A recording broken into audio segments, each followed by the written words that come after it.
So I want to take this time, and we have a special guest who's going to be joining us talking about her near-death experience. And I want everybody to understand why a near-death experience is so important to understanding not only semiology and a possible simulated existence, but even just from a spiritual standpoint of things, why the purpose of us in our existence here is important, and why a near-death experience can lead us to a better understanding of us being here. So I want to welcome Veronica. She's going to be joining us, and her near-death experience is quite literally amazing. I can tell you that a few things she'll talk about is not only when she had her surgery one time in 2018, that she had a near-death experience where she was in a hallway, and we've heard these stories before, where there is this extended hallway, and I'm going to talk to her about that, and she met somebody who seemed like it might be a spirit guide or something like that, but we'll let her tell us, but somebody who is very important to how this is going to progress in her life and on her journey, and hopefully this helps everybody else out there who has had these near-death experiences or experiences like this to be able to open up and share, even if it's with your family members, your friends, anything like that. Just know that there's people out there who have also had these things happen, and it helps us just understand this great mystery even more. So please help me welcome Veronica. Hi, Veronica. Hi, Chris. How are you? Fine. How are I'm you? good, thank you. So I kind of briefly touched about your near-death experience, but I also wanted to talk a little bit about what happened before your near-death experience and what you were doing as far as maybe a career move and things like that, which might have maybe made you think differently after your near-death experience. Sure. Okay. First of all, I'm a psychoanalyst. So this made my speaking of my near-death experience so much more difficult because there are lots of scientists out there, psychologists, psychoanalysts, and such that might think that this is kind of unprofessional, um, not very serious, or whatever. So And if you it could, took me, and I apologize, could you tell us a little bit about what a psychoanalyst does? yes, psychoanalysis is a branch of psychology. Okay. Uh, it Freud, Sigmund Mhm. Freud, it was the founding father of psychoanalysis, and it's basically a kind of psychology school discipline, which centers on free association, on dream interpretation, and, for example, the Freudian slips, which are Mhm. very famous. Yeah, absolutely. And we work with people and try to help them reach the main reason of why they are having a problem in their current life. Okay. So we work very much with the past, as in their younger lives. So, in other words, Their, their environment that they grew up in, or things like that, or things that have happened exactly. to them. Okay. So I've been a psychoanalyst for more than 25 years, and I've had many dreams. And I want to state this because a near death experience, many people might say, well, it's just like a dream. Hmm. And I can perfectly tell the difference between a dream and my near death experience. And they are not at all similar. They are not at all the same. So I did want to make that perfectly clear. Okay. So back in 2018, everything was good for me. I was having a pretty stable time in my life. Uh, Nothing extraordinary was happening. I didn't have any specific like feelings or thoughts uh, in my mind, or in my life that you could say, well, this and this was going on, and maybe that triggered my near-death experience. No, nothing like that. I was in a perfectly stable point in my life. And I started having these health issues related to my uterus. And the doctor said, well, it's time to remove it. So the risk of getting cancer would be diminished. Okay. So I accepted, and he said, okay, you're going to have a major surgery performed. It's called a hysterectomy, and we're going to remove your uterus and the cervix and your ovaries. And well, you're going to be in hospital for about 5 to 7 days. Okay. So I was okay. That's okay with me. This was my fourth or fifth surgery, undergoing general anesthesia. And this is also something that I like to point out, because people have said, well, why this time? Why, if you had undergone surgery previously with general anesthesia, you had never had this kind of experience. Why now? Right. And I don't know why, but I think there definitely is a reason why, and I will get to this point later on. Okay. So I check into hospital. I undergo my surgery, my procedure, and that's when everything happens. I find myself at the end of this black hallway. And I don't mean to cut you off there, but was it something that happened as soon as you realized you were put under? So as soon as you were under, you just appeared in a hallway, or did you feel yourself kind of move from your body at all? I didn't feel myself move from my body. Mm-hmm. I didn't have this kind of out of body experience that many people have, where they see themselves floating. Mm-hmm. And no, nothing like that. I just suddenly saw myself at the end of this corridor, at the end of this hallway. Okay. And I knew that everything behind me was dark, was okay, obscure. And in front of me, I saw this whole landscape, so to say. And at the behind the silhouettes that I was seeing, I suddenly started seeing all these silhouettes of different people, men, women, children, teenagers, old people, young people. I could see people with canes in their hands. really? Walking canes, yeah.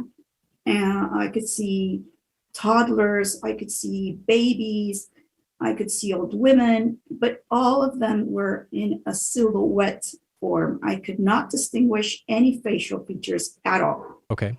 And behind them, as if you were looking at a sunset, but instead of the sun, there was this white light.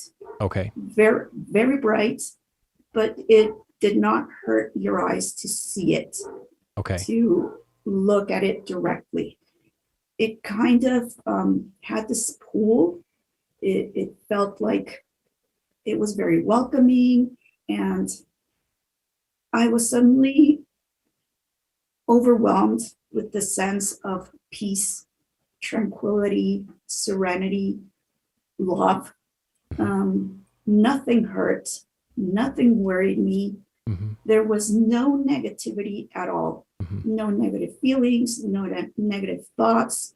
And I had the feeling that there would never be any feelings of hunger or suffering Mm-hmm. of any sort. So I was like captivated by this light, and I hadn't realized that in front of me was this man, and he had me grabbed by my forearm in this kind of manner. Okay. And I suddenly realized that there was this man in front of me, and he was the only person that I could see clearly his facial features and clearly see him as I can see anyone else. Okay. He was Caucasian with brown beard, mustard, and hair, brown eyes. His nose was kind of big, but his expression, his facial expression, was one of complete kindness, of love. It was, if you could see his face, everything that he transmitted was love and peace. And he spoke to me like telepathically. Mm-hmm. He told me, welcome, I'm going to be your guide in this place. And that's when I realized that he was grabbing me by my arm very, very gently. Mm-hmm. And I thought to myself, finally, I'm going to rest. Finally, I'm going to be at peace. Okay. And I was about to step over this kind of imaginary line that divided that plane of existence with the one I was coming from, when I felt a sudden pull from behind. And as if I describe it like a vacuum kind of feeling, as if I were being vacuumed back. And well, there was nothing I could do. So I was being pulled back, and I opened my eyes. I was in the OR, and I heard this surgical nurse say, "Doctor, we have her. She's here. She opened her eyes. We have her back." Wow. I had no idea what they were talking about.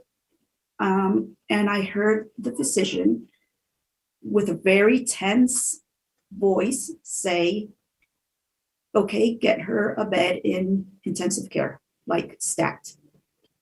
So I was confused, but the first thing that came to my mind was, why? Why do you pull me back? Why do you bring me back here? I wanted to stay there. I wanted so much to stay there. And I was really upset because of that. So I drifted back to sleep. And next thing I know, I wake up and I'm in intensive care unit with all these wires and things coming out of me and all these beeping sounds around me. And a couple of hours later, the physician comes by to do his rounds, and he tells me, "Please don't ever pull a stunt like that on me again." And I was like, what did I do? I mean, I have no idea what had happened. Yeah. And he said, "Your blood pressure plummeted. We could not stabilize you, and we were about to lose you." Wow. This guy, this physician, is a friend of mine. Okay. We were in elementary school together and in junior high together. And so we know each other from quite a time back. And he said, "You had me really, really scared. I really thought you were not going to make it." So I was like, I don't know what he's talking about. Okay, whatever.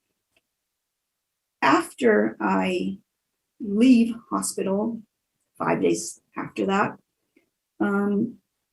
I talked to this about what happened to me with my husband. And he says, I saw your friend come out of the OR a couple of times, and he was white as a sheet. I didn't know what was going on, but I knew it wasn't something good. So now that you tell me this, it all makes sense. And it started to make sense to me as well, because all those days in the hospital, well, I didn't really give it a second thought about everything that happened. But once I was back home, I was like, oh my gosh, I think I just had a near-death experience. And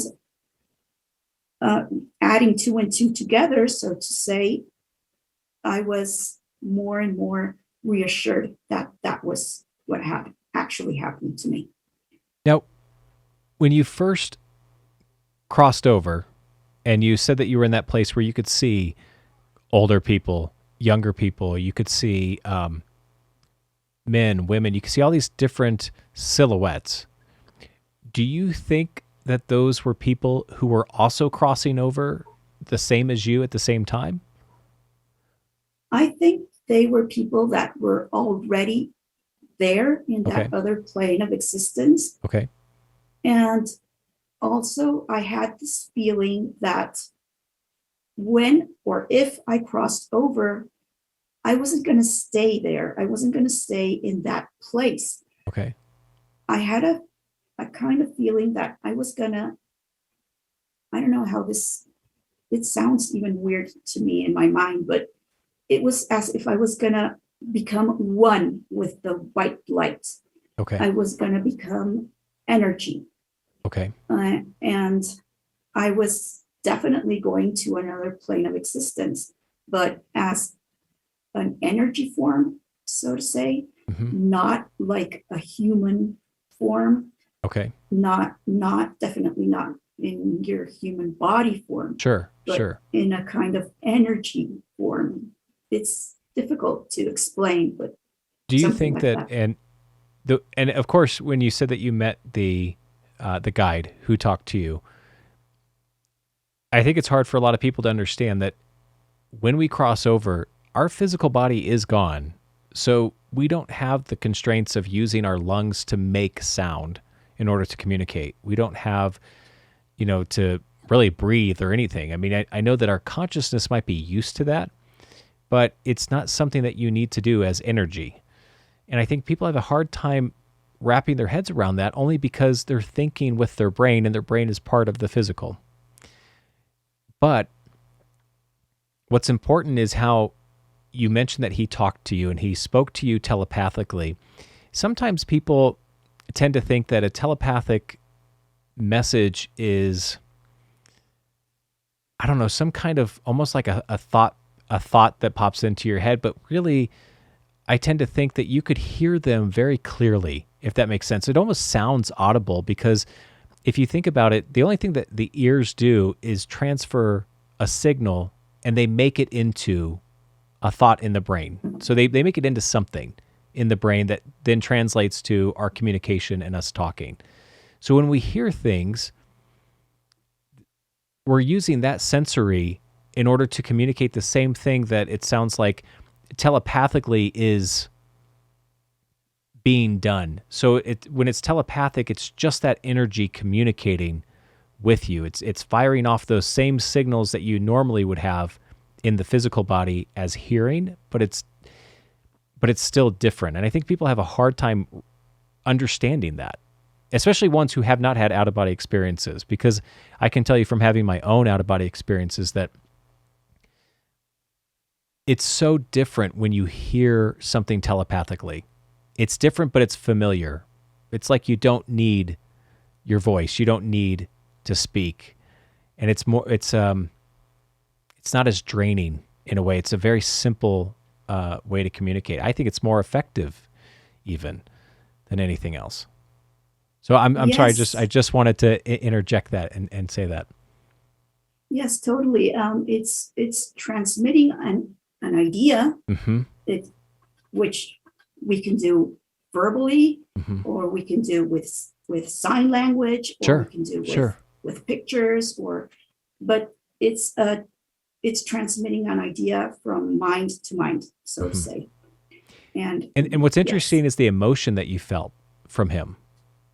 You felt a peace. You felt something that it didn't feel threatening at all. It felt,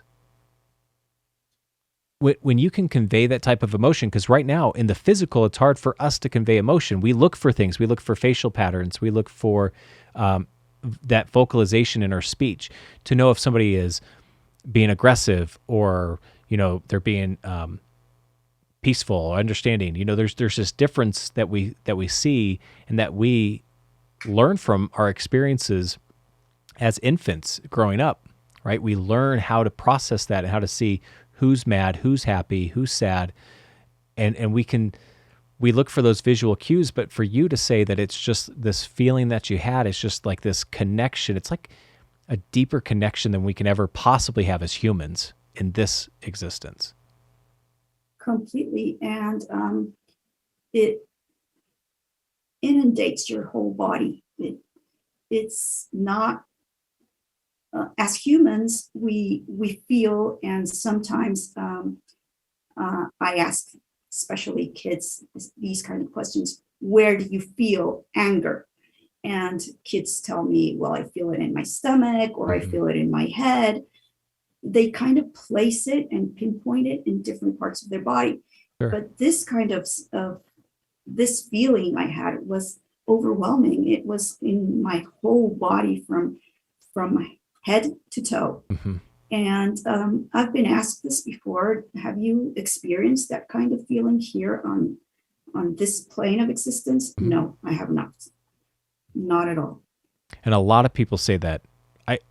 That fascinates me, that a lot of people compare it to this ecstasy that's just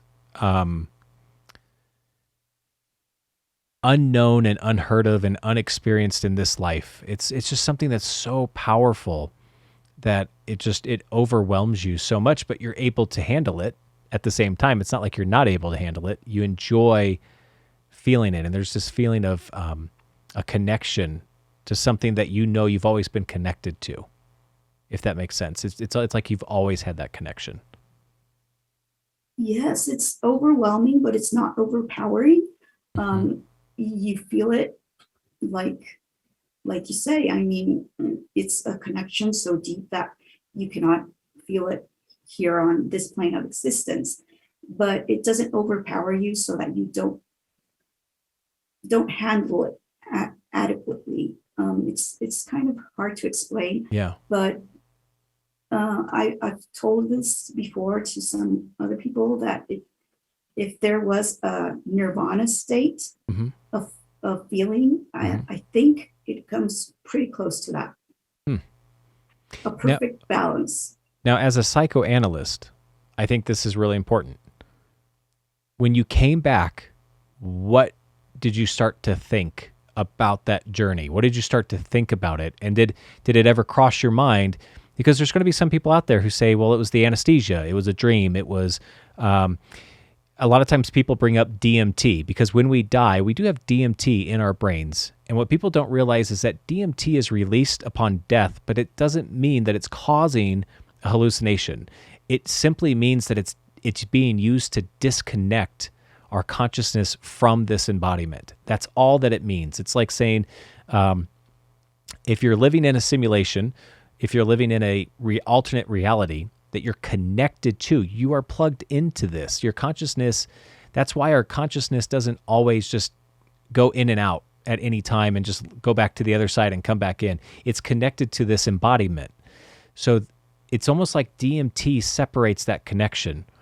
And when you're at your deathbed, when you're dying, it's released.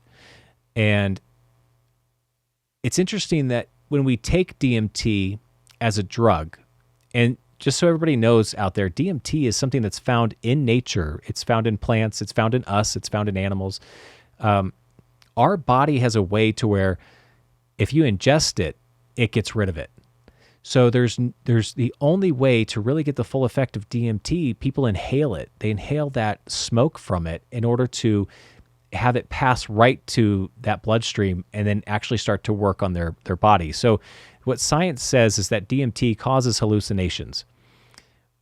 What I think is the reason why it's called the spirit molecule is because people are disconnected instantly when they have DMT, and they're shown the true reality of what's outside of this. They're shown where we go when we die.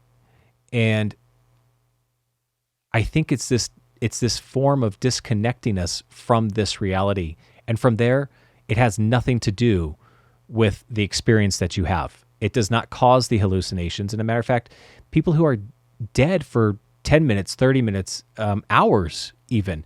They have no brain activity. So how could something like DMT continue that hallucination for that long? It makes no sense. But yet they come back and they remember wonderful places that they went to and wonderful people that they saw, and they experienced the ecstasy, they experienced the love, the joy, that feeling of oneness and connection with something even more powerful. So they have these memories and this experience when they come back, and then you think, how did they even know that? Their brain was dead. They shouldn't even be talking. They shouldn't even be walking. They shouldn't be doing anything, but yet these people come back perfectly fine. They have all their motor functions back, right? It's something that science hasn't found out what it really is. And I think the only reason why is because science, and maybe you can attest to this, but science looks at things from a very biased standpoint. So what it does is it categorizes everything, but if it falls out of that category, they just brush it aside as like a fluke or something like that. They don't take it and recategorize it. Does that make sense? Yes, it does. And everything you said, I've been told that by different people. You were hallucinating, you were dreaming, you weren't really dying. It was just your imagination or the drugs, the anesthesia, everything that you said has been said to me. And as a psychoanalyst, again, I say this because I know the difference between a very lucid dream and this experience. And there are no points in comparison. When you're dreaming, you know you're dreaming. I mean, sometimes, yes, the dream can be very lucid, very vivid. Sure. And you feel like it's happening, but somehow you know that you're dreaming. And this was not like that at all. So can I ask you then, and this is what I'm trying to do is I'm trying to understand where you came from before the near-death experience and then where you're at after it. Were you religious in any way before the near-death experience, or did you believe in an afterlife? Not really. Okay. No.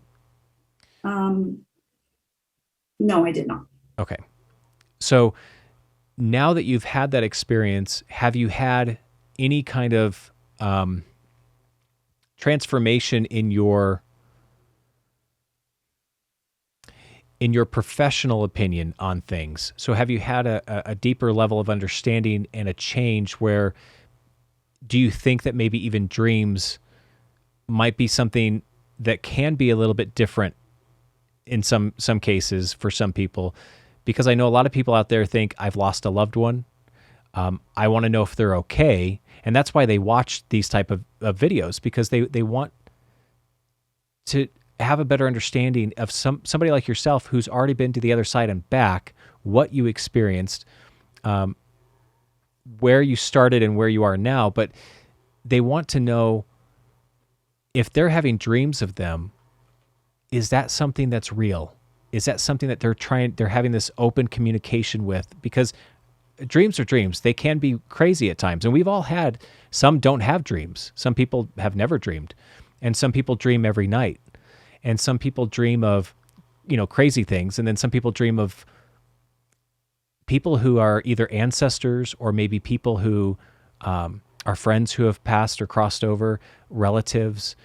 And usually when that comes up, a lot of times, probably in your case especially, you might have diagnosed them with something, saying like, well, you're depressed, you're anxious over the fact that that person passed. And so your brain is connecting all of these dots, and it made you have a dream of that person. Has that changed for you? Your thoughts on that since your near-death experience? Yes, it has. I'm much more open to those kind of experiences from my patients and from myself. Something that I want to say is, people have asked me, did you see your brother? Did you see your mother? And my answer is no, I didn't see them. But after this experience, I was having a very difficult time coping with the death of my brother. It was very hard for me to lose him. So after this experience, I was much more at peace with knowing that he was in such a wonderful place. And I also thought to myself, well, I can't blame you for not wanting to come back here and manifest yourself to me, because it's much better over there. Yeah. So if this can help other people feel reassured, especially people who've lost someone dear to them, I hope it does help them feel reassured that they are much better in that other place than they are here. Yeah, absolutely. Have you had any kind of experiences since then, like any kind of dreams or anything that have come up? Yes. After this experience, and it wasn't like immediately after, but after this experience, I have heard voices, people talking to me. I've heard, I don't know if they're whispers, but sometimes they don't sound like whispers at all. They call my name, they say hello. It's as if they wanted me to pay attention to them. Sometimes, well, most of the times it happens when I'm about to fall asleep or when I'm in a very relaxed state. And suddenly I just hear my name. Male or female voices call out my name. And I actually turn around and, well, of course, there's nobody there that I can see, but there is somebody there. Yeah. If that makes sense. Yeah, it actually does. And I talk about it a lot in my book. There is, I call them whispers. And the only reason why I call them whispers is because it seems like they're communicating audibly, but nobody else around you can usually hear them unless they want those people to hear them.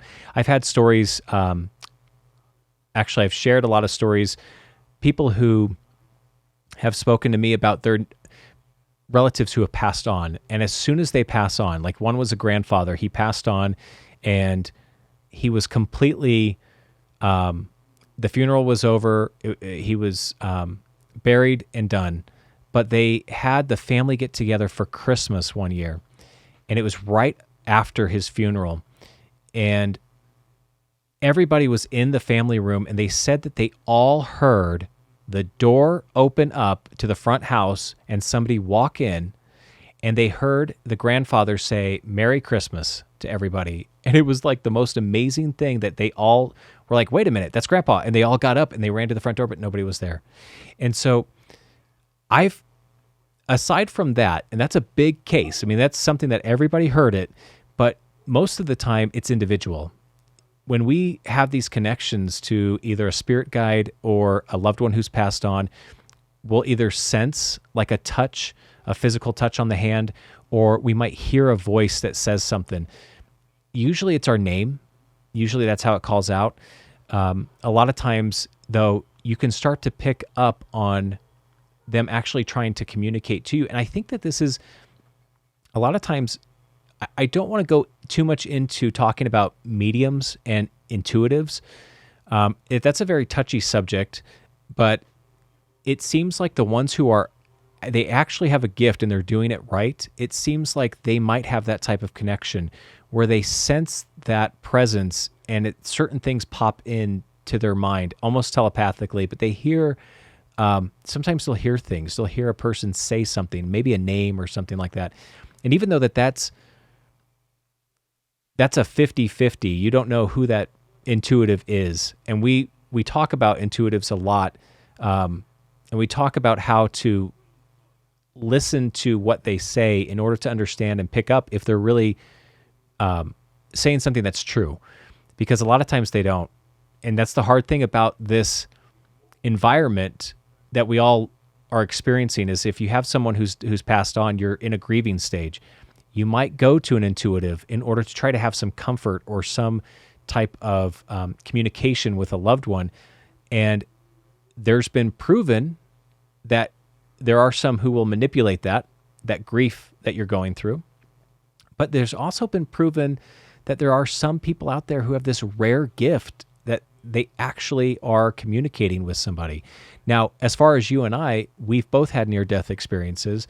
And so it almost seems like sometimes when you cross over and back, you're kind of bringing something else with you. You're bringing this connection that you now just had, and it's opening up maybe it's opening up a different, like a door to something else that is talking and communicating more. I don't know if that makes sense. I kind of tend to, when I start to think of these things, I really like to dig deeper into their meanings and see if that relates to other people. Because a lot of times there's people out there who say, well, I hear these things. Like you said, you'll hear that those people call out your name. A lot of people have that. And a lot of people might not have had near-death experiences, and they still have that. Is that something that you've had come up as a psychoanalyst as something that you might have diagnosed as something different?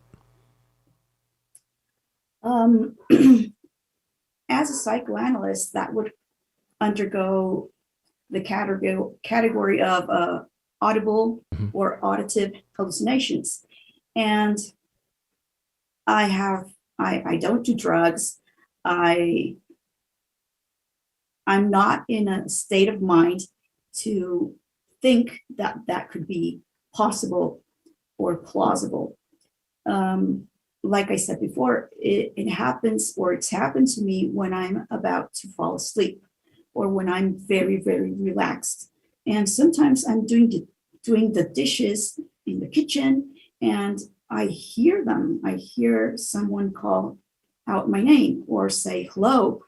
And well, there's no psychological explanation that satisfies me to better explain these voices than this near-death experience and the connection that developed after.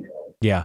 And a lot of times, and I've spoken to counselors in the past, especially grief support counselors. And when I mention this kind of thing, they'll always ask me what kind of environment I was in. You know, were you hot? Were you cold? Because they try to figure out and pinpoint, is it something that, because heat will tend to cause us to hallucinate. It'll cause the brain to imagine certain things that aren't there. And a lot of times science will use that as the go-to, saying, well, you're hallucinating because maybe you had a fever, you were in a hot environment, and it caused your brain to act up just a little bit to where you heard something or you saw something. But a lot of times people know in their heart what it is they're experiencing. And really, I think that's all that matters, quite frankly. I had a friend of mine, she passed away just recently, literally within the past 4 weeks. And we went out to dinner, and we were talking about her. And I'll never forget this. We were talking about having dinner with her out at a restaurant, because there were times that, you know, we all went out, we had fun and everything. And we started to walk away from the table at the restaurant, and I heard somebody call out my name, and I looked back to where we were sitting. I didn't see anybody there, but that's where I heard it called. And I asked my daughter, I said, did you hear that? She said, no, I didn't hear anything. So a lot of times somebody like yourself as a psychoanalyst might say, well, you're going through grief, because that's typically what your studies will show, is that I'm going through grief. And in the process of that, my brain is trying to pull me out of the grief. It's trying to pull me out of the depression. It's trying to pull me out of the funk of constantly thinking about that person. So what it'll do is try to reassure that everything's okay in order to help me move on and continue my daily activities in my life and, you know, continue moving and going on. But I think that there's something more to it. And I think that it depends on the person. If you feel it in your heart, that's the most important thing. So if you think that you hear something and you think that it's your loved one, then by all means, I think it's perfectly fine to consider that and to keep that thought process going. Yes, totally. I'm very sorry for your loss, by the way. Thank you. My brother had a friend. My brother passed away in 2013, and after this near-death experience, I contacted his friend, and as kids growing up and everything, they made fun of this guy because he had sort of medium abilities, and all the friends made fun of him because he was crazy and he saw spirits and whatever. Mm-hmm. But he's always been very spiritual. So I contacted him and I told him about my near-death experience. And he said something that I'm never going to forget. He said, "You and your brother have a very special connection." And he said, yeah, and yes, I am saying you have a very special connection, because this connection you have, this bond you have, transcends death. Mm-hmm. And you're always going to have it. So I have no doubt in my mind that this was a message that he was sending you. And I had another experience a few weeks after his passing that this friend of his also tells me that it was my brother trying to connect to me via that Now, I know message. you kind of talked a little bit about this with your brother. You said that you've had questions before if you saw your brother on the other side, to which that wasn't the case. But I want to know, since then, have you had anything come up that's been in maybe relation to your brother, or anything that might have made you think that it was your brother watching over you, or sending you a sign, or sending you anything like that at all? Just his voice. Okay. He's been one of those voices that have called out my name. And there was this once that I felt someone like give me a slight stroke in my hair. Really? And he used to do that. Really? So I know it was him. Yeah.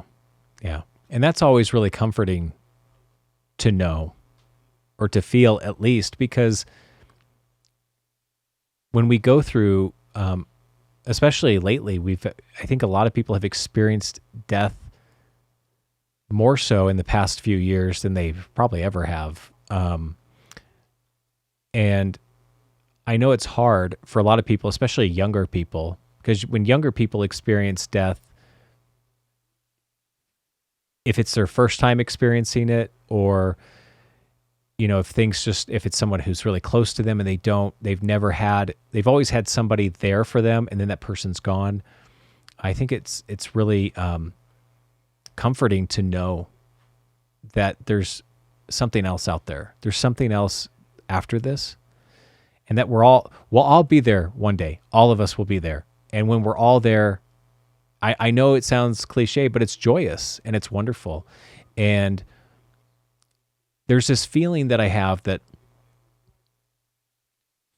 in this plane of existence, we really kind of all know each other, if that makes sense. Like we all have this presence because we're all part of the same beginning. Does that make sense? We all come from that. And so when we're all part of that, we all have that connection spiritually to where we really know certain people. And I think that that's why, some of us will even have experiences with maybe a person that you just meet, for example, and that person, you either feel instantly connected or attached to them, or you don't. And you feel like, I know this person. I don't want to be anywhere near this person. Like they're putting off some really bad vibes.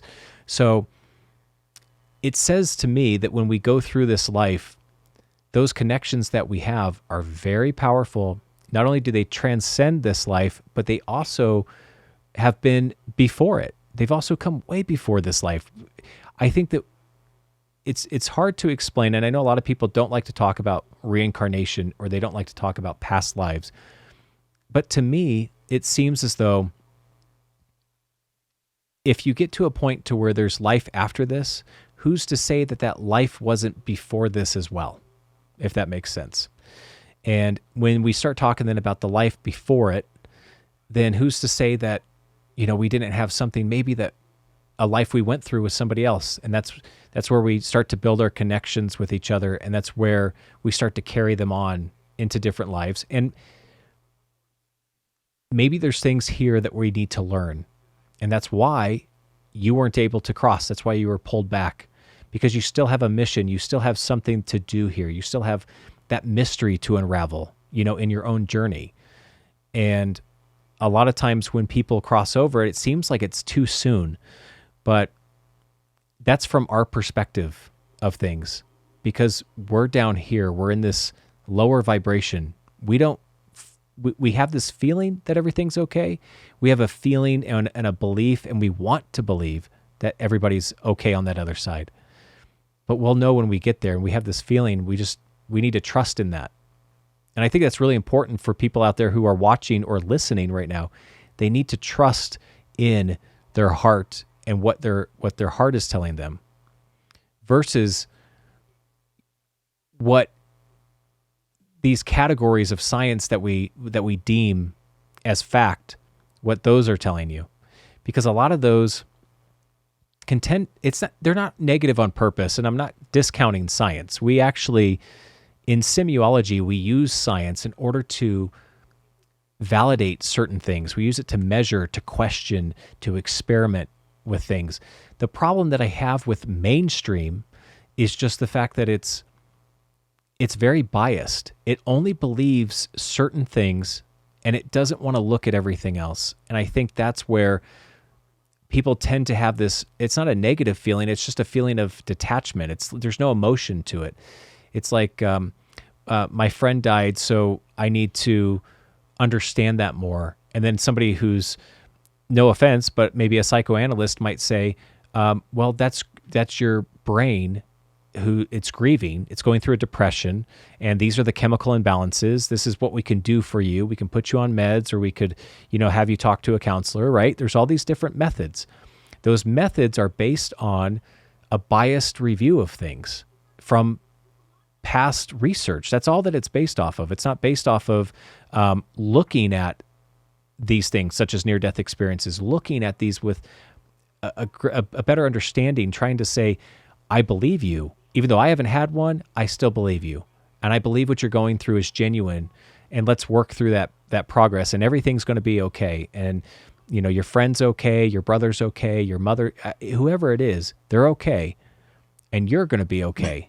And they are talking to you. And we kind of miss that, right? We miss that in our society, I think.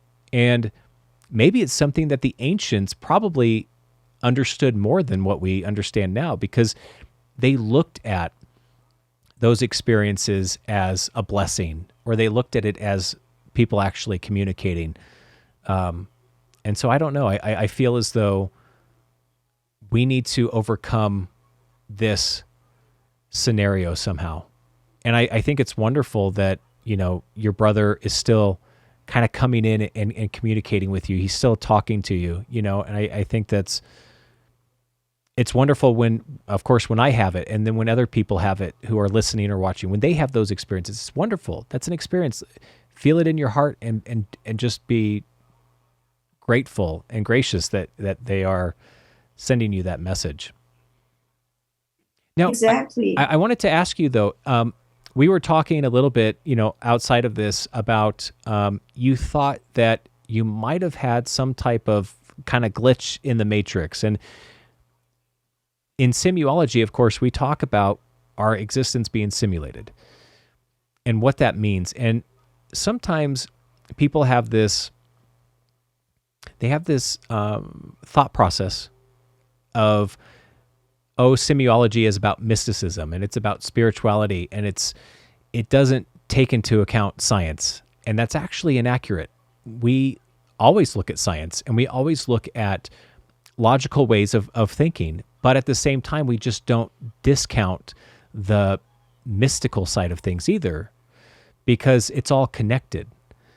And when we say we live in a simulation, it just means that we do not live in the true reality from which we were created or for which we come from. And this reality is almost like a school, or maybe it's like it's just like something that we learn from. It's like a vibrational frequency, or a realm, if you want to call it a realm, or a dimension, however you want to call it, whatever you want to say. We come into this for the experience. That's all we do. We come into it for the experience. We know that we exist outside of this experience. But there is this mystery, though. What happens after death, right? There's always that mystery. And then there's the people who are on their journey right now, and they're so hyper-focused on what's real. Is this real? Yes, this is real. I can feel myself, right? I can see myself. I can hear myself. There's all these senses that we have. So they say this is the real, but really this is the illusion. This is the veil that's put over us. And when we die, that veil is lifted, and the true reality is shown to us. So when I bring up the glitch in the matrix that we were talking about, I don't want people to think that this is going to go into that whole computer matrixy type thing. We call it a glitch in the matrix because we see things that they have this synchronicity to them. Okay, so certain things in this life might have things you would consider to be a coincidence, but then you say, but there's more of a purpose behind the coincidence. So it seems like it was like put there on purpose. Does that make sense? Like it was almost like it was directed, or I was directed towards it, or something to that effect. And that's what we kind of look at as a glitch, where we're shown something and we're like, wow, there's a connection there. Yes, completely. Freud was an avid enthusiast of paranormal Really? and mystic situations. He was very into researching telepathy. But over time, science has tried to shove that away and give Freud a different image, an image of the professional doctor that he was, and he wasn't into any goofy kind of things. But in truth, he was Really? into very interesting topics such as these.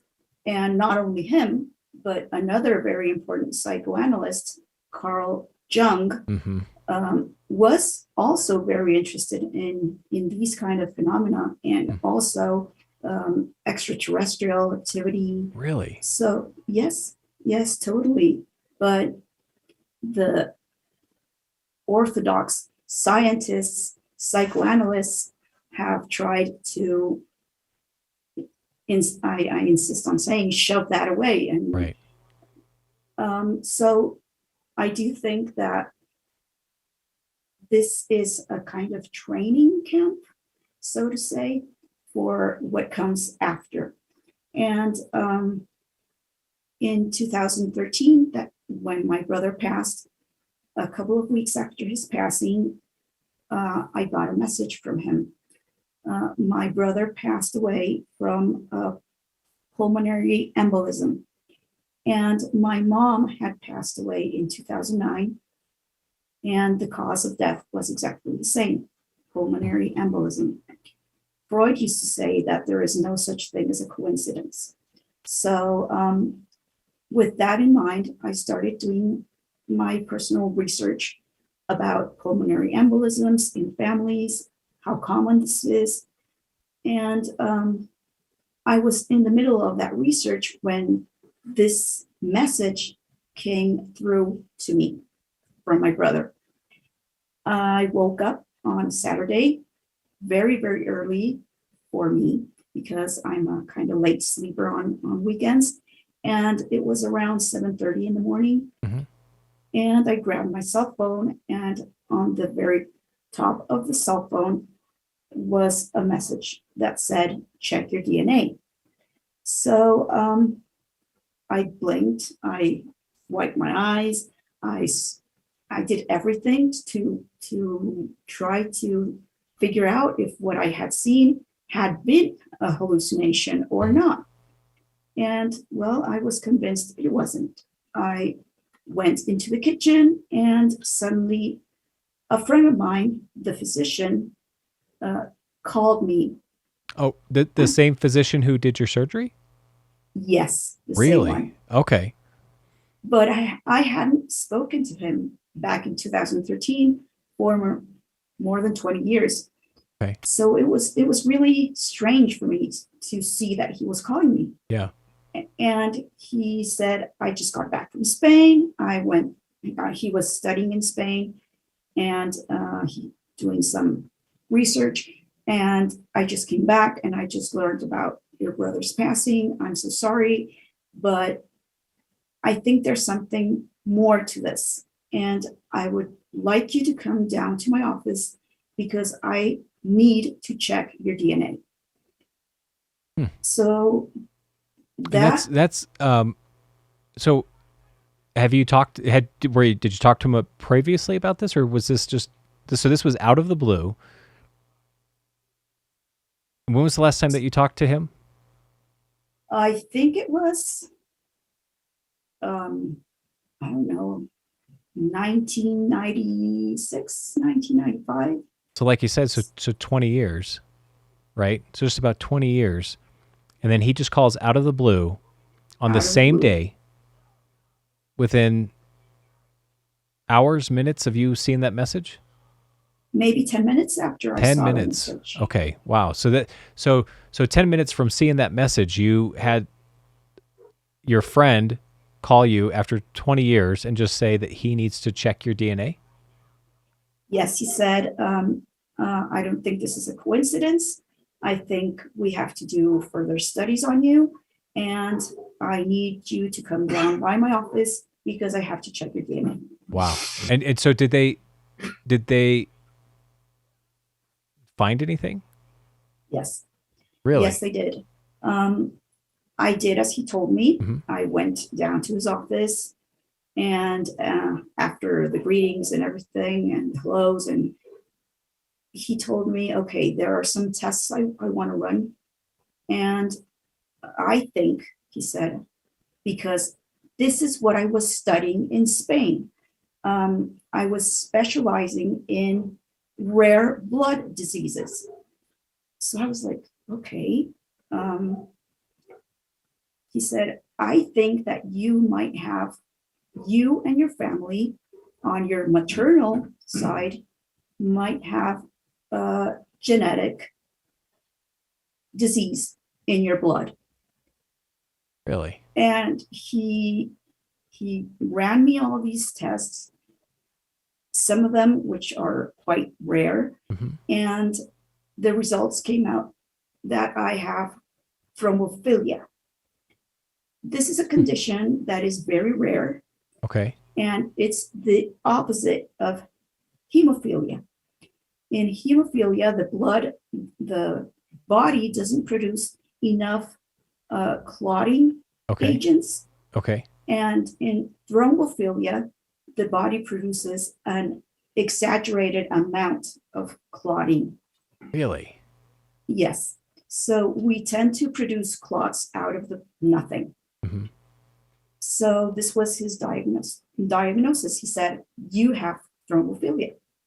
So going back to your brother then, so your brother passed from pulmonary. Was that in relation to that at all? Totally. Directly. Really? Directly related. His passing and my mom's passing were both directly connected with this rare blood disease. Wow. So, and that's going back to 2013, you said? Yes. So for you being here today, it's 2022. We're almost 10 years from that day. So what happened from that message? Were you able to Was that doctor able to get you on something that is now kind of helping you through that? Information, which is, I think, the most powerful tool anyone can have, because it could have saved my brother's life and my mother's life if we'd had the information. Recognizing the symptoms, knowing that we had the disease or this genetic mutation in the blood, it helped save my other brother's life in that same year. In December 2013, my brother starts having a swelling in the arm, in his right arm, and we were able to recognize all the symptoms of a blood clot, a deep vein thrombosis. So the message my brother transmitted to me helped save the life of our other brother. Wow, that is so cool. That's something that is a true just sign. It's a way that I think that a lot of times people will say, well, how can somebody who's on the other side that doesn't talk to us or doesn't have communication with us, how do they communicate? And this is, I think, a clear example of how they do it. They find ways that relate to our daily lives that can be placed within our view synchronistically in order to give us that message. And I think that if it wasn't for the doctor calling, you might have brushed off the message. And that's just my own opinion. I don't know. But it's like when you have that message that came up, I'm just kind of wondering if you never got the call from the doctor, what you really would have thought, or if you would have forgot about the message or anything. But the fact that it came 10 minutes, before that message came 10 minutes before the doctor called, and they were both, I think that's what made that connection for you. That really just said, hey, there's something so unique here. There's somebody's trying to tell me something. So let's go ahead and run the test and do what we need to do. Well, I don't know, because I was already doing my research and I was pretty determined to not let anything else happen to my family ever. So I think I would have followed up on my research and maybe find someone else. But the fact that it happened the way it happened just made me be more convinced of this. Yeah. And I think we need that a lot of times too. I think that there's sometimes, now in your case, you were already kind of going down that path, and maybe what they were doing was just kind of affirming a few things. They were validating a few things in that message. Sometimes I think that if we have our walls up and we're not really, we want to just put everything away and not look at it for what it really is, I think that I think we tend to not see those messages come through. Or we see them, we just decide, I'm just going to brush that away and I'm not going to even think about it. It's just, that could also be how we were raised. It could be the environment that we were raised in, because sometimes people think about it, when you're a child and you come into this life, you're very impressionable. And when you're impressionable and the person who's teaching you says, well, don't think like that because that's not real or that's not true. And then all of a sudden these signs come up for you. And then you think, well, that's not true. That's not real, because that's how you were trained to think. And even though all these messages are coming through. So for you, that's great that you were on that path to try to figure it out, because you said, I don't want this to happen to me. And I think that that's even more wonderful that you saved your other brother's life as well. I think that is a true blessing. I really like that. Indeed. Yes, I think of my brother, of him as a martyr. He sacrificed himself. He sacrificed his life so that other lives could be saved, because we now know that my nephews, my brother's sons, that he left behind, may also develop this Really? disease What in their genes. are there treatments for it, or is it something that you have to have like a specific like like diet for or understanding for? Is there anything that changes the way that you live your life now? Yes, I have to be very careful with not uh, receiving any blows, uh, for example, falling down, Okay. or I can't play certain kind of sports. I can't ride on horseback. I can't even ride on a bicycle Wow. because Okay. I may fall down, and that for me is extremely dangerous. Hmm. And there's nothing in the diet has changed, Hmm. but for example, my brother is on blood thinners for life. He has to take blood thinners the rest of his life, and so this causes a lot of issues for him because Sure. he constantly has nosebleeds. And for Yeah. example, in my case, if I undergo surgery, I just had surgery in December. I have to take huge doses of blood thinners to Really? be able to go into surgery. So yeah, it's not fun. Wow.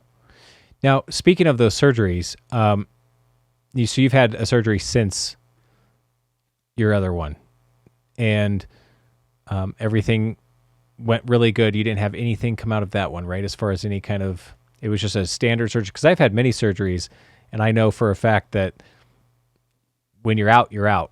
And that's the one thing that really draws me to your story is anybody who's been on anesthesia knows you don't remember anything. I mean, you really don't. You wake up and you're in a fog, and the last thing you remember is before going in to surgery. That's all you really remember. So Exactly.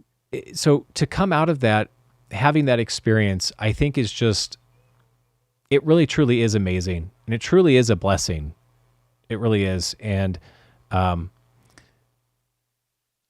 for you and your family being able to know and have that validation that your brother's okay, your mother's okay, that your family on the other side, everybody's joyous and waiting, for patiently for everybody else to be done with their journeys, and everybody's going to see each other again and be happy. I just think that just brings so much positivity and light, into this world, because what you've experienced has not only helped you, but the fact that you're here sharing it with everybody is now it's spreading that light, and it's spreading all of that to everybody else to really help them as well through all their grief and everything. So I just, I wanted to say thank you so much for coming on here and sharing this story with us. I really do appreciate it. I really do. No, thank you. Thank you, Chris, for the opportunity to help others. Speaking of having a mission in life, Mm-hmm. I think that this is part of my mission, helping others to feel better and more at ease with the idea of passing. Well, especially with your career. I mean, especially with what you do, because I think that's a positive, for people. And have you ever really, do you help people with grief support as well? Yes, I do. And I've also, since my experience, helped two patients of mine who had a very, very strong phobia with death to feel better with Yeah. the whole idea of dying because of my experience. Mm-hmm. They literally told me, thank you for sharing that with me, because now I feel a lot more peaceful and less scared of the idea of dying. Yeah. And have others shared their experiences as well with you? Like, have they had NDEs that they've shared with you at all? No, No? they just had a phobia of dying. They couldn't even fathom the idea Yeah. of passing over. Yeah. But nobody And else has ever come forward and said, they've had it and they want to kind of know what it's all about or anything? No, No? no. Well, hey, if that ever comes up, if you ever have anybody come in, and at least you know you'll have that level ground to discuss that with, and I think that is just great. That really is. So thank you so much, Veronica. I do appreciate it. Thank you. Thank you, Chris, very much. I will be looking forward to hearing this podcast or watching this on your channel over on YouTube. All right, that sounds good. Well, thank you so much. I hope you have a great night. You too. Take care. Thank you. You Bye. too. Well, that was a wonderful call. I do appreciate Veronica coming on and talking to us about her near-death experience. And a lot of things that we bring up in Simuology, they don't have to be the things that are conspiracy theory, or they don't have to be these glitches in the matrix, or the things that are kind of weird and paranormal. They don't have to be that. They can actually be something of a positive nature, such as these near-death experiences, because they help us understand what comes after this reality. And then that helps us even further understand the true reality from which we come from. So I really appreciate you watching and giving Veronica the chance to talk about this. And if you can, please like and subscribe down below, and then let us know your comments as well too. And if you've had a near-death experience, please share that with us. You can email us, research@simuology.com, or you can just actually find us on any social media and then just let us know that you'd like to share your near-death experience. And so, as always, just stay safe and enjoy the journey.